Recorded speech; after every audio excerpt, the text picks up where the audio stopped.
આજે આ બધું સોનીની દુકાને બતાવ્યું, એમાંથી કોઈ વસ્તુ સાચી નથી. સોનીએ બધી જ ના પાડી, કોઈ વસ્તુ આમાં સાચી છે જ નહીં. નહીં વીટી કે નહીં કૈડા કે નહીં દાણો કે નહીં બે સિક્કા.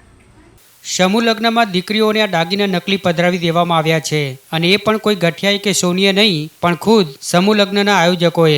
તેવા દીકરીના પરિવાર દ્વારા આક્ષેપ કરવામાં આવ્યા છે. ગત 24 એપ્રિલના રોજ રાજકોટમાં 555 દીકરીઓના સમૂહ લગ્નનું આયોજન શિવાજી સેના દ્વારા કરવામાં આવ્યું હતું, જ્યાં સમૂહ લગ્નમાં દીકરીઓને આયોજકોએ અસલીના બદલે નકલી દાગીના પધરાવી દીધા હતા. જે અંગે લખતરના પરિવાર દ્વારા કુવાડવા પોલીસ સ્ટેશનમાં છેતરપિંડીની અરજી પણ કરવામાં આવી હતી. ત્યારે પોલીસમાં અરજી થતા સમૂહ લગ્નના આયોજક વિક્રમ સુરાણી સહિતના આયોજકો દ્વારા વિડીયો પણ જાહેર કરવામાં આવ્યો છે, જેમાં તેમણે કહ્યું હતું કે આ દાગીના દાતાઓ તરફથી આપવામાં આવ્યા હતા, નહીં કે આયોજકો દ્વારા. છતાં જે કોઈ સાથે આવું થયું હોય તો તેના માટે અમે માફી માંગીએ છીએ. ડુપ્લિકેટ ઘરેણાં આવ્યા હોય તો તેઓ મારી ઓફિસે પરત કરી શકે છે, અને બીજી વખત આવું નહીં થાય તે માટે લિમિટેડ સમૂહ લગ્ન કરીશું તેવી ખાતરી આપી છે. જણાવી દઈએ કે સમૂહ લગ્નના આયોજકો પૈકી એક વિક્રમ સુરાણી તાજેતરમાં જ ભાજપમાં જોડાયા હતા, અને ખુદ ભાજપ પ્રદેશ અધ્યક્ષ CR પાટીલના હાથે વિક્રમ સુરાણીએ ખેસ પહેર્યો હતો અને જાજરમાન કાર્યક્રમ જે તે વખતે રાખ્યો હતો.